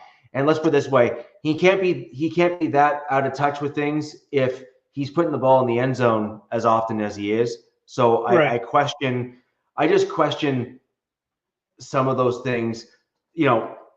Production can't lie, right? Your film and tape can't lie, and you can say, is it scheme or is it that? But I think that he's just got that size, speed, skill, and potential vision to kind of be that extra option for the Denver Broncos, which then opens up the rest of the draft there to look at offensive center. It looks us to just guys like this are kind of the dudes that I am a fan of. I also like I just like the 6'2", 6'1" in that range. So Phil Maffa is another guy that's just been brought up. Judson, thank you for bringing that name forward as well. I like the bigger bruising style running backs because you need the hammer. You need the dude to take the ball and say, I need a yard to get a touchdown. And you need the guy that can make it happen. What the Chargers have. We have the Thunder right now. We need the Lightning. we need somebody to pair with Najee. So you're trying we need to a thumper. you're saying, Richie, you want to just reset your whole core, which rightfully so, because I think they had 6 combined touchdowns last season between all of them. And this is definitely probably the draft you guys are going to get a dude. And I got a feeling it's going to be within the first 2 rounds, in my opinion. That's where I think that you guys pull the trigger on one of these guys. And it could be one of these Ohio State guys. I think that we may well draft a tight end. Yeah, I agree. And I think we may draft a tight end in like a round 3 or a round 4. For example, Bo Nix's guy, he's been hurt, but he did really well at the combines and stuff. It's possible that his injury history might scare off guys, and if he falls, Ferguson, someone that Bo Nix, yeah. So that could be a guy that maybe slips a little bit if he, if his injury history and stuff. So like you're willing to take a flyer on him in round, say 3, for example, but you may not be willing to take him in rounds 1 or 2 just because of the draft capital that you. Yeah, he's not a 1 or 2 round guy, anyways. But he is definitely one of those prospects. He's that prototypical tight end, that size, that weight you really want. He's been mocked. I've seen Charger fans wanting him as well, just with the connections to obviously your guy Nix and Justin Herbert. So Oregon, the whole duck deal. Yeah, and so there's just some things there that are interesting, that it might be intriguing, because the Broncos, they kind of need another tight end to kind of step up and fill in for some of the guys that we currently have on the roster and kind of keep that kind of gravy train going at the We've talked about this. We've talked about this before in past. Your guys' needs are very similar to my needs, the Chargers' needs. Broncos and Chargers both have pretty similar needs with, I would say, weapons, juice. They need some dudes on the – we need all 3. I would take all 3. Our fan base, if it was up to them, they'd probably go all wide receiver. I can definitely see that. But you said a name earlier, and I wish Alex was on here. And obviously, Alex said, I think he said he's about a week or 2 out before he rejoins us. But Caleb Johnson, the running back out of Iowa. Oh, yeah, he's interesting. Dude, and I've seen him mocked to the freaking Chiefs, and I'm just like, if they got a room with Pacheco and Caleb Johnson in it, God damn it. Football guys, how do they let this happen? It's like every time the Eagles draft somebody, it's always somebody elite just drops in their laps. He's going to be there, too. Yeah, probably. Because you got to think about it, after Genty and then Hamilton, then you got Junkins and Henderson, and then you got, the boy from Iowa. So, yeah, I think he's definitely going to be there if they want him at 31. Judson, to answer your question, yes, we did lose Smart. There's a lot of Charger fan base are pretty upset because it was like they're grooming him to be this pass catching tight end with us. Stone Smart, he's talking about. I don't know where he went. He went somewhere. I'm not really too upset about it, but there are some fans that are pretty upset. He was. It was a smart move that he left. Yeah. So. So there is another way of looking at this draft, and it could be really interesting, which is we saw this occur in what was it, 3 or 4 drafts ago, where it was a hugely deep running back. It was just a very deep running back draft. They just had a lot of really good backs. And because the running backs were so plentiful, teams were targeting other positional player needs to ensure that they kind of got their guys, because a 4-year cost control. Yeah, so they all slid. And so just to pull up this comment, because I don't, depending on circumstances, this could well be true as well. And so Caleb could well be here for my Denver Broncos in round 2 or close to it, which is totally possible as well. And he's right up your alley, Richie. Yeah. And that guy. And 6'1", 224, 21 touchdowns, et cetera, et cetera. That's kind of the mold that I'm talking about here. My whole concept, though, is that if for whatever reason, just there is a run on running backs, Caleb will certainly be one of those guys that is taken off the board pretty quickly, right? Yeah. Pretty quickly, just because of kind of what he brings to the table, which means that you're then going into the tier below him, which is why I looked at, say, a guy like Jaden Blue, for example, as an alternative. Okay, just like that's kind of where my headspace was at. But in the alternative universe, where the running back position is looked at as being such a deep class that, and this is a two-pronged thing, so I just want to make sure I'm giving my holistic thought process here. Running backs are not a super expensive position in the NFL, generally speaking, for the most part. And so getting that cost control for 4 years is just fine, considering you can almost always find a replacement for them anyway. So unless you get a generational talent, like someone that's just like blow your socks off kind of guy. Saquon, Derrick Henry. Right, like a Derrick Henry, for example, like that dude's worth a first-round pick every day, maybe twice on Sundays kind of thing, right? Like that guy is, like, even today, if he was in the draft at his age right now, he'd probably still go round 1, right? Like the guy's nuts. Right. Like, he's just insane. So the point there is that I think that what we're looking at in this draft is that you could see the first 2 or 3 running backs go, and then teams say, there's a deep running back class. We need to get these other positions because they're so valuable, like interior defensive line. As an example, these guys are getting 20 mil a year, 25 mil a year, whatever the case may be for these top tier dudes. So I want that 5th year. Unless you come to LA, you get $5 million. It's $5 million, $5 million, $5 million, $5 million. I don't know if it's a joke with the Charger fans, but every damn signing has been like, all right, 1 year, $5 mil, here you go.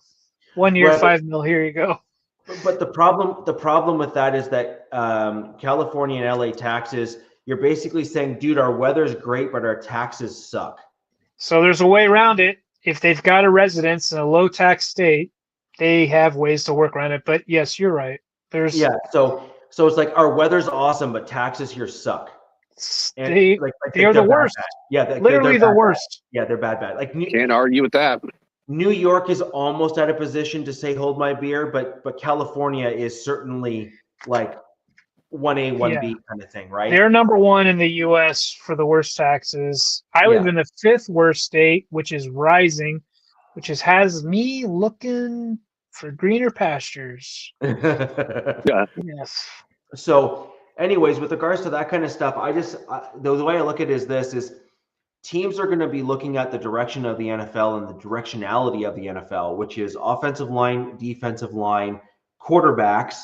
This year's quarterback draft class is not great. It's horrible. And the other one is generational players at certain positions. So like Loveland, So this is a decent tight end draft. Yeah. And low key, we were talking about this right as the show kicked off. There are some damn good linebackers in this draft, but linebackers isn't really a coveted position. As we were talking about the running back position, they kind of hang around the same side for the majority of this teams. year. Yeah, it's kind of weird because look, when we grew up watching football, running backs and linebackers were the best positions. Thank you. And it's flopped. It's 180'd, and it's so wild to see. But so this draft has running back, linebacker galore. And if your team's got that mentality, which I could see with Jack's team, which I see with my team, maybe Richie's team, I'm not sure, but they value those positions, let's just say, because for my team, they try to be a run-first team, so-and-so, and I think that's what Pete's going to want to do in Vegas. He wants to get that run-first mentality going. And with over in Denver, Sean's always had a damn good running back room wherever he's been. And that's part of what I was thinking, earlier was like, okay, if Shedeur falls, which it's most likely he will, they trade with the Saints. They're not going to draft a running back. Gentry's going to be there. And guess who would want Gentry probably more than any other team in the league? The Dallas Cowboys. Dallas Cowboys, yeah. They would give up a second round draft pick, move down to number 12, pick up 2 seconds. And, if Membu's not there, then That's you can the pick name. up, You love Membu, Jack. I do like Membu. I mean, he is, for such a big man, the guy is athletic. And, as a guy who's like, 6'5", 330 pounds, and he'll outrun you. He'll catch you. I mean, he's a stud, man. He's a stud. And if he's not there, then I'm looking at, the linebacker was a Campbell, which he is actually the number 1 linebacker in the entire draft. And he's an outside linebacker, which the Raiders don't have. Because the Raiders linebackers are middle linebackers, but we have nothing on the outside. And the other, and the other linebacker we talked about earlier from Georgia, no, he's either you're going to play him at defensive end or you're going to play him in the middle. And then you got 3 second-round draft picks. You can address the running back. You can, is that what you guys have? Double 3 dip. seconds, Jack? Well, that's what I'm saying. Well, that's what I'm saying. Oh, you're saying you made a trade. If Shedeur fell, you trade with the Saints because the Saints would want him. Get a second. Go back another 3 spots. Go with Dallas. You get another second. Then you're addressing the wide receiver, the running back, whatever. The cornerback to replace, Jack. Yeah. I mean, you're talking then, like 4 guys in the top 40 picks, 50 picks. So it's just a draft strategy. If, all the cards fell right. Yeah. But it would fill all the needs that you have, and you're coming up with quality players. So what I keep hearing in this draft. I'm going to push back on that. Okay. The problem you have in this draft is teams that need quarterbacks know that this is not a deep or good quarterback draft, generally speaking. Correct.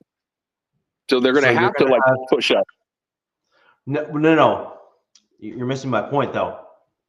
They're knowing that they're not getting the guy that they are likely going to end up with that's going to be their long-term dude at that position, which is the only position that's really worth giving up reasonable draft capital for. The only other positional groups that are worth trading up for, and I mean truly trading up for in the first round to give up a second-round pick, which is kind of what you were getting at. So it's basically quarterback, an elite level defensive tackle that you think is going to basically be a world beater like an Aaron Donald or someone like that for your team. Because again, $25-30 million a year for these guys, getting a 5th-year cost control and a dude that's that good, you're going to say, yes, please. I don't give a crap about my second-round pick this year if I get that guy on my team, right? So that makes total sense to me. I'm all there for that. And then possibly, and I mean possibly, the diva wide receiver 1 elite, because those guys are also making the 25-30 mil a year. But I don't see guys like that in this draft, at least not many of them. There's one, and that's Travis Hunter, in my opinion. Yeah. Yeah. And then like an elite level cornerback, maybe. 2. I'm seeing 2, maybe. Will Johnson and Travis Hunter. And that's it. That's what I'm saying is and a tackle. So it's like an offensive tackle. So a right tackle or a left tackle. Because again, those guys are going to be making 25-30 mil a year for the top tier. So those are your narrowed groups of, small position groups that are worthwhile trading a second round in the same draft to gain the first, but lose the second. And so my issue with what you're kind of saying there, Jack, is you're thinking that Dallas is going to give away a second in this year's draft, but Dallas is going to look at that and say, no. Only reason why I say Dallas, and I chose these teams wisely. Number 1, I chose the Saints. The Saints really, they don't want it. They want to move on from Derek Carr. They're in salary cap hell. If they can get rid of him and it makes it harder. That's why they had to get rid of Lattimore, all-pro defensive back. Yeah. And every year they're losing more and more and more. You can only continue that for so long, and then you just can't do it anymore. So it makes sense that they would want like a Shedeur to get off from a Derek Carr, save a boatload of money as a whole, And then Dallas, the only reason why I said Dallas, because what does Jerry Jones love? Jerry Jones loves his running backs. I was going to say Oil. I don't know. If it's Genty, you just look at a Jerry Jones. He runs the show. He doesn't make all the smartest moves, but he loves his running back. So yes, that's why I chose those particular teams. He loves the limelight. He wants to relive those Emmitt Smith days. Jerry Jones wants the credit. He loves the credit. You asked the question. He loves the credit. He wants to be known as the guy that brings in the flash. Yeah. So, I could see it too. I like Jack. I could see that scenario. I could see that playing out. But right now, the only team I've heard that is possibly going to be making moves during the draft is Philadelphia Eagles. That's not to say no other team's going to do it, but that's a team right now that is saying, "Hey, I mean, per Adam Schefter, watch out. This team's going to make moves." And I think that has to do with Dallas Goedert, and I think that has to do with his name just slipped me. I believe it's one of their ends or linebackers. A defensive end, I thought. Yeah. So I could see them possibly being moved. And then the Eagles with an elite GM probably reloading and trying to go back-to-back this year, which I can definitely see happening because what they did, how they dominated the Chiefs, I'm like, you got to think how many other teams can stop what the Eagles did last season. I'm not seeing too many right now, to be honest with you. And that's kind of how I feel about my Chargers is we're not one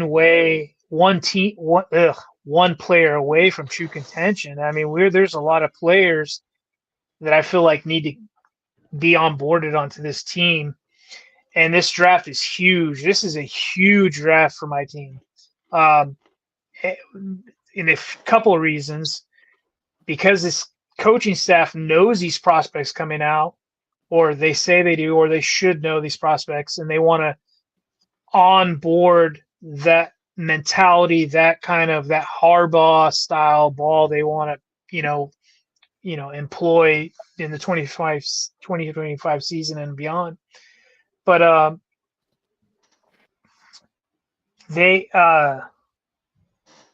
wow, I just lost my train of thought. That's crazy. Weird. You guys have that happen to you? I don't know. That just happened to me right now. But what was I going with on that? How the hell did that happen? You have an important draft coming up. Yes, thank you, Richie. Jesus Christ, Nicholas. I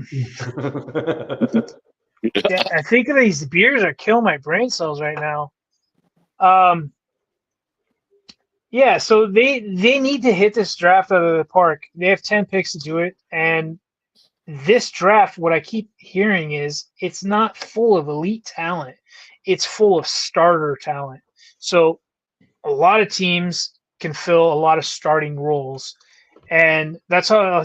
So you need to onboard a lot of starters, and you can offboard, which they kind of did purge this roster. I don't know about your guys' rosters. It seemed like the Raiders purged a lot of players they didn't want to lose. We had like 27 free agents. Yeah, a lot of those longtime Raiders that you guys really liked and enjoyed. For me, as the Chargers, like they lost guys, whatever. They're all replaceable, in my opinion. I'm not really too upset with the guys they lost, and they're still summer signings, so we all got to keep that in mind. Well, that's why I brought up Grant after losing. I thought one of your better defensive tackles than Puna Ford. I mean, that leaves a big hole, and then of course Bosa's gone, so that's why I'm like he made a lot of sense to me for your team as well, and that's why I asked the question about jumping over Denver to go and get him because he's a Michigan guy, so he made all the perfect sense in the world for me for your team to try to make a move for him. Yeah, I mean, and I can see that. I did want to bring. Sorry, just want to insert one other because you mentioned linebacker, and we've been kind of. By the way, inside linebacker is one of my favorite positions on the field. It gets so lost in the weeds, but it's such a critical position that I'd love to see it make a bit of a resurgence in terms of fans understanding the importance of that position. It can literally make or break your run game to such an extent that if you don't have one, a 5-yard run turns into an 8-yard run. Like there's no better way to put it than that. A guy that has come up within some of my circles is a linebacker by the name of Demetrius Knight Jr. Inside linebacker out of South Carolina, 6'2", 235 pounds. Pass coverage, sure tackler, kind of one of those modern day inside linebackers that is able to kind of cover sideline to sideline, tackle, pass pro, the whole nine. So Richie, when's he slated? Do you know like what round he's slated to go? Because honestly, I don't see your linebacking core. You got one of the better linebacking cores in the NFL, especially after picking up Greenlaw. And then that linebacker you had last year, he was like on an all-world pace until he got hurt. Singleton. He'll be coming back. So. Mm-hmm. Yeah, but he's on the last year of his deal. Yeah. Like, let's put it this way. I get it. No, I get it. You want to have that depth. I am on record. Like, literally, I am on record when we picked up Singleton from the CFL, who came into our team, or as he was a Philly cast-off and a CFL player. I said, he's going to be a dude that's going to kill it. Every other member of Broncos country, when I was saying that, was laughing at me. He's now the one player that I'm seeing the most in Broncos country be like, I can't believe people want to cut this guy. He's been such a good player for us. I was like, all right, you finally jumped on board and realized what I knew years ago. Good for you. The dude plays with his hair on fire. He plays with a grit that is required at the inside linebacker position. That's why we brought back Denzel Perryman. And I mean, not a sideline guy like Singleton is. Singleton is a smart player, but he is a liability in coverage. Yes. Yeah. Absolutely. Okay. I feel like every team needs that guy. You need that nail. You know what I mean? Like, you need a dude that could just nail guys. Yeah. And Richie, I will give you credit because you did bring up Singleton, last year early in the season when he was playing well. And then I saw my own linebacker in Spillane. He was on fire. And then I looked up linebackers. I looked at the stats, and I'm like, Singleton had better stats than Spillane. Yep. And I'm like, oh, my God, Spillane is like he's looking to, make all pro. And Singleton had better numbers. I was like going, okay, I'm impressed. Yeah. I almost felt like the Denver Broncos defense was better 2 years ago than it was last season, though. I'm probably way wrong, but that's when I felt the Sean Payton effect was 2 years ago. I saw that defense, and I was like, oh, shit. And then last season, they were still really good. It just – No. I don't know. Last year, we were better at the beginning of the year, and then we lost a few key guys, and they got hurt. And so what you ended up seeing was a bit of a tale of two halves. That's probably true. You saw the early stage of the season where the Broncos defense was just like lights out, like as into a point where you're just like, whoa. And then certain guys that were cogs in the wheel got hurt. And so when you aren't presenting that shield wall for those Viking fans, great show, but the shield wall, Yeah. And you start having little holes in various spots, teams will start picking apart at those holes because defensive coordinators and offensive coordinators get paid too, right? Yeah, and pretty damn smart. Yeah, and they're not dumb folks, and they know exactly what they're doing. They knew exactly. Houston knew exactly what to do against us in playoffs. I'll tell you that. Yeah, and so they know what to do and they know how to do it, and so they're going to pick you apart, and so they're going to pick out those weaknesses, and you can only do so much to overcome it, even with great coaching on the offensive side of the ball as a head coach, and Sean Payton certainly fits that bill for sure. And so that's where we're at, right? Like, generally speaking, that's where the Broncos were at. They need bolstering of those cogs. We need to get a replacement linebacker for the inside to come in and bolster that room that can add that youth that can kind of fill in for that role. Sanders has largely been a disappointment. The running joke within Broncos country is that he's kind of forgotten to play football, which is unfortunate because I really had high hopes for him, but he hasn't lived up to that potential. To his credit, the coaching staff has been trying to move him all over the field. And so he's had to go from inside backer to outside backer to inside backer again. And it's like, those are not the same positions. So you're basically taking a rookie and then flip-flopping him all over the darn place. Pick a spot and keep him there and let him grow. Baron Browning was also a very similar prospect in that regards. I was always on board, and I said he's an inside linebacker that can do coverage. He can go sideline to sideline, and he was better at an inside backer, in my opinion, than he was an outside backer. We moved him to outside backer. He did well, don't get me wrong, but he was always hurt because he was trying to push himself too much. He didn't necessarily have the skill sets to be that elite outside backer, and we missed him on the inside. And so it's unfortunate. So it'll be very interesting to see where the draft goes for my Denver Broncos.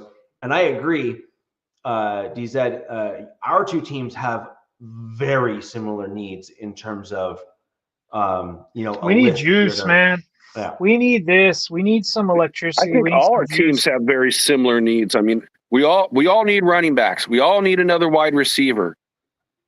I mean, there's certain positions on the team, that we all have. You would. I know, DZ, you wanted interior offensive lineman. I want an interior offensive lineman.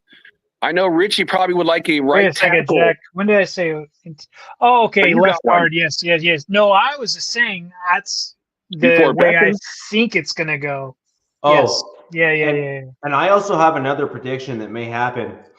I could see my Denver Broncos trading one or two players in the draft. I'm like tight end edge right now. I'm like, you either get the best tight end available or the best edge available. For some reason, if Mike Green from Marshall is there or Colston Loveland is there, you run that card in because either, our edge room, not saying Bosa departure, like Bosa was what as Richie says, is White Claw guy, the old guy, right? We need some juice in this edge room. Like, we don't have any. Well, what do you think your juices from last year? Because Bosa's always hurt. So at least you get an opportunity to see, the edge players that come in. I mean, how do you feel about those guys? There's some really good edge guys. Are you talking about the prospects in this draft? No, I was talking about just the position in general with Bosa getting hurt and getting the opportunity to see the guys that are on your depth chart come in. You said you'd run a defensive end, up to the podium. So I know who's on my team. Those guys are not holding up or not being able to get to the quarterback. No. So bingo, there you go. So, I'm going to get some hate for this if some Chargers fans. So they have Tuli Pelotu. This will be going into his third year. Khalil Mack on his last year. We all know Khalil Mack's in his golden age, right? He signed that 1 year, $18 million deal. And then we have Bud Dupree, who's a good depth edge guy, right? I thought Dupree came out of college as a linebacker. Yeah, well, a lot of these guys, linebacker, they translate to outside linebacker in the NFL. Okay, I see what you're talking about. So the thing about Mack and Tuli is they are great edge setters. And when I say edge setters, that means is that they control their area of the field and they stop the run when it comes over there. Now, Mack 2 years ago had that great sack run. He had the 6 sacks against your team, Jack, against Carr. Yeah, I hated and that. Then I think he had 8 more sacks throughout the season or something. He had an amazing year for his age. But that wasn't his game last year. And Tuli kind of took a step back from his rookie year. So I'm kind of projecting looking into this year. I'm like, these guys are elite edge setters. These guys will make sure that they handle, the weak side and the strong side. But their game really isn't that speed rush game going after the quarterback. And that's what this team needs. We lost Morgan Fox. We lost Poona Ford, both interior D-line guys that had that speed rush juice, right? So now we could go for an edge guy or a D-tackle guy that kind of offer that upside, that interior pass rush or that outside pass rush. That would help Thule or Mac, but we need some juice. We need more than just run stopping or edge setting guys. We need some speed. Whether that come from like that linebacker we were talking about earlier, Jack, that Georgia guy that I compared to Micah Parsons. That's kind of like that style we need. We need some dudes that are they've got that speed, because that's not Thule's game and that's not Mac's game anymore. So that's my preference in either round one, unless we can get a tight end. Because to be honest, look, next year, Ladd McConkey's going into his second year, right? Well, Ladd had an amazing rookie season. I don't think that's going to happen for him in year two, because why? Defenses are going to bracket the hell out of him. He's going to get bracketed, and they're going to be all over his little white ass. So Justin needs to get. You just led me to a new thought, because you talked about, needing, like a tight end.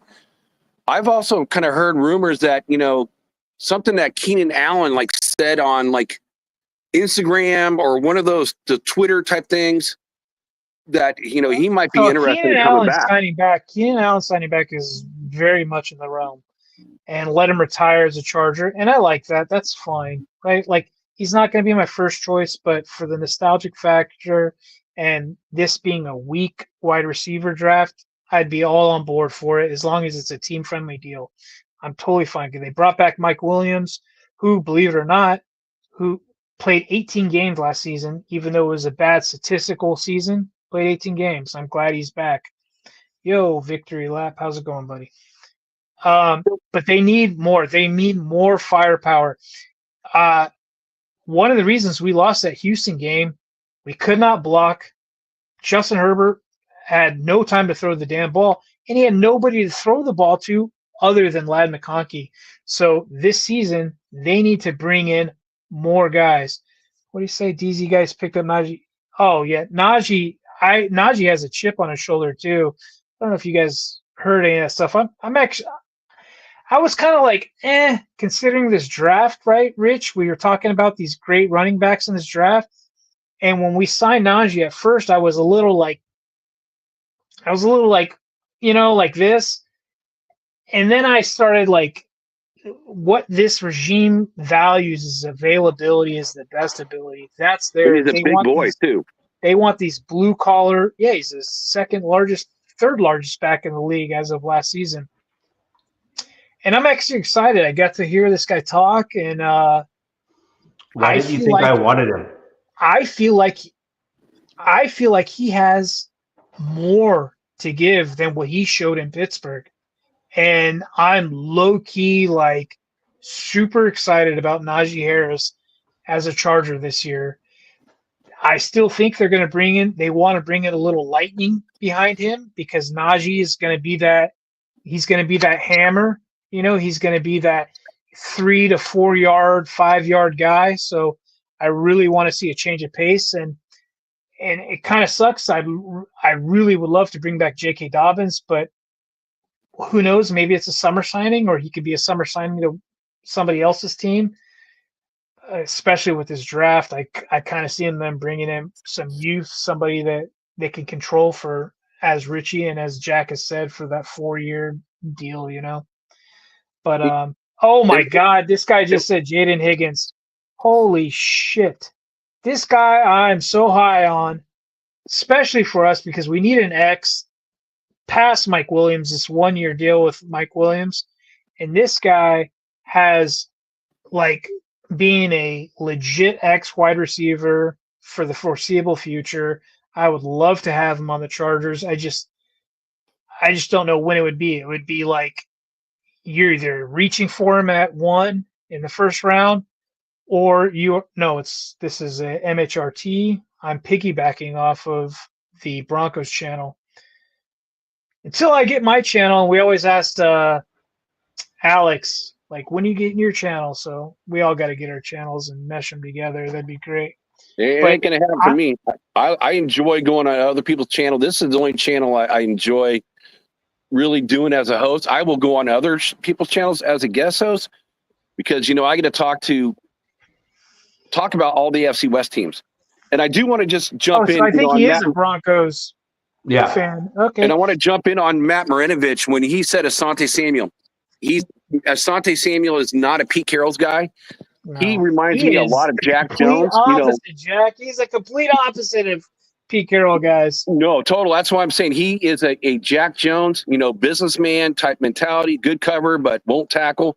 But on the second part of that, he's got the heart. Matt brought up was Rashawn Douglas. The heart. That's about it. Rashawn Douglas, he would be a great player to bring in and put him at the nickel corner.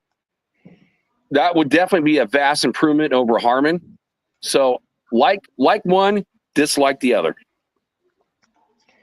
Anyways, if you guys, Jack, I know your team is looking at another receiver, and Richie, whether he likes it or not, they're looking at it. This Jaden Higgins guy, he is, I agree 100% with Victory Lap, what he just said in his last comment. This guy has something about him that he is getting overlooked by the Tatora, McMillan, or T-Mac, whatever you want to call him. This Higgins guy, he's going to be something, man. And there's some other guys in round 3, but I like this guy. I think he's like in between where my team's picking.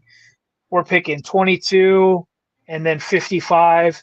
He's going to be somewhere in between. So somebody's going to get a really good guy that I think in probably 2 to 3 years is going to be a really damn good wide receiver. What school is he from? Iowa, I believe. I think it's Iowa, right? Yeah, I think he went to I'm Iowa. interested that wide receiver from Texas, like that 4.3 speed. Iowa Cyclones or something? Let's see. God, I hope I got that. So, Jack, you were mentioning just Asante Samuel there. I just wanted to make sure I got the name right. I actually think Will Johnson is a guy that's kind of a Pete Carroll mold. He's 6'2", runs a 4.39. He's kind of tall, lanky, quick. Absolutely. So I just think he's a guy that you're probably going to go for, or a guy like Pete Carroll will probably go through. I mean, I can't argue with it. He's like one of the top odds, getting drafted by the Raiders, especially letting Jack go. I mean, I don't understand it. You only saved $3.1 million, but I mean, just the mindset of Jack doesn't really mesh well with Pete. That's for sure.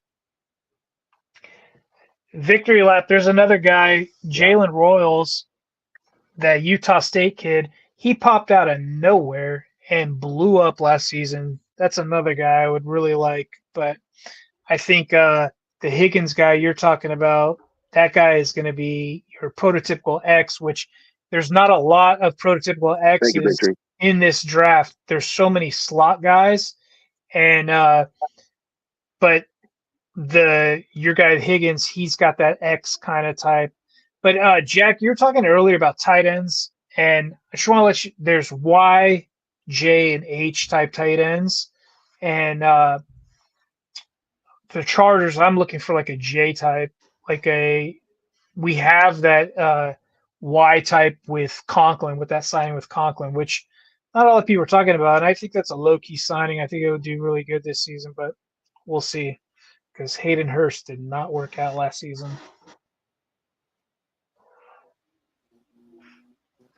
You got to have that depth. Yeah, that's for sure. I think we should.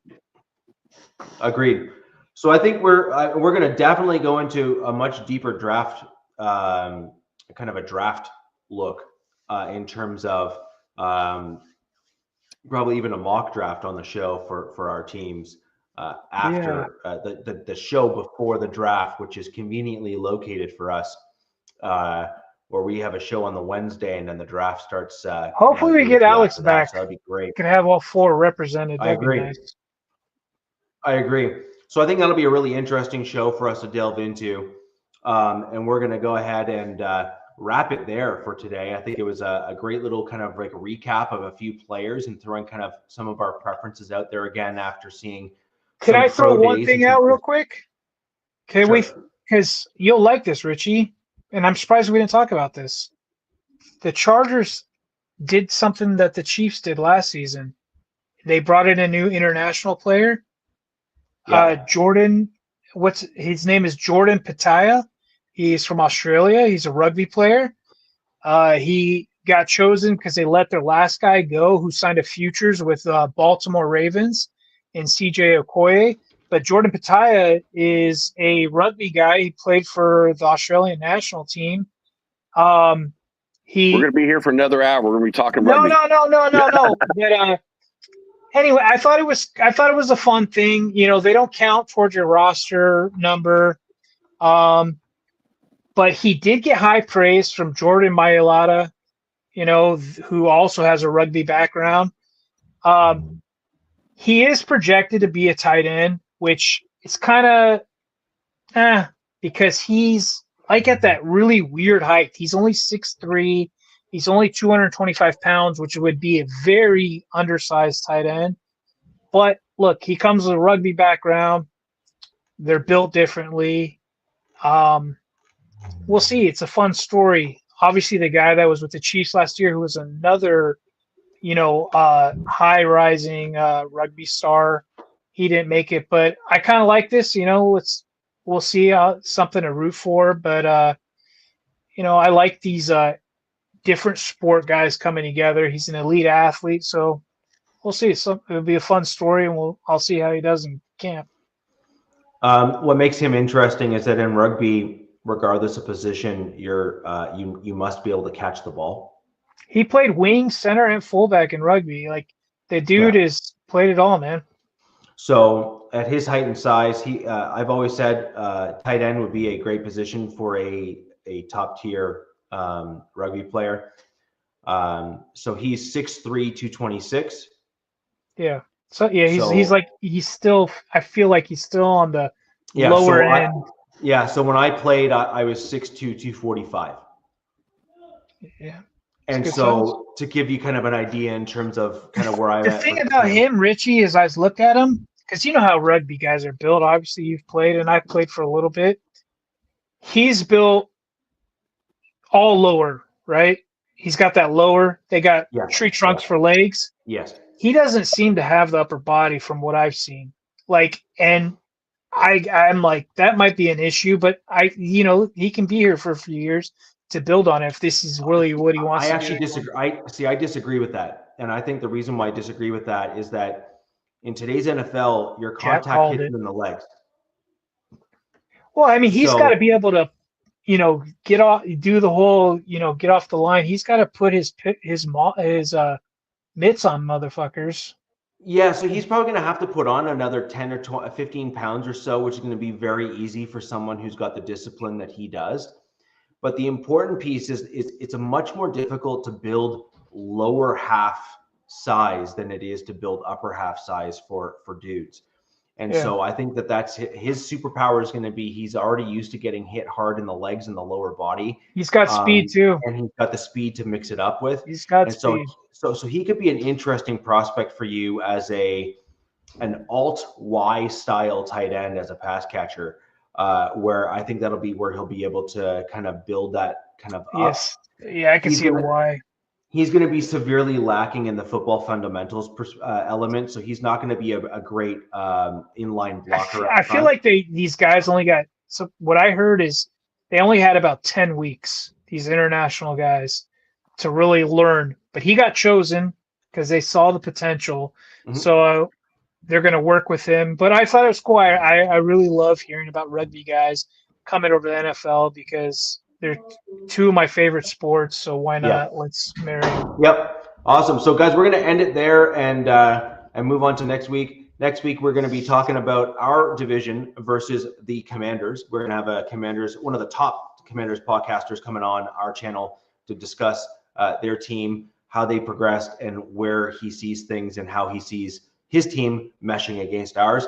Love those types of shows, talking the kind of nitty-gritty as it comes to football and rosters and all that kind of stuff. So I'm really looking forward to that one. And then after that is the last show before the draft. where we'll be doing a mock in terms of after seeing all the pro days and all the other stuff, and we'll go right into it. So jam-packed show for you in the next few weeks. Looking forward to have everyone here joining us. If you have questions, bring them for next week. You want to see certain prospects discuss, send us a DM or leave us a tweet, and we'll go ahead and pick that up and bring it in for you next show. My bad. And ladies and gentlemen, where the West Side is the best side, we will see you next week. Peace. Fast lane when I pass in the street, bag of money in the passenger seat. Tempo's been asking for me on the road from the west to the east.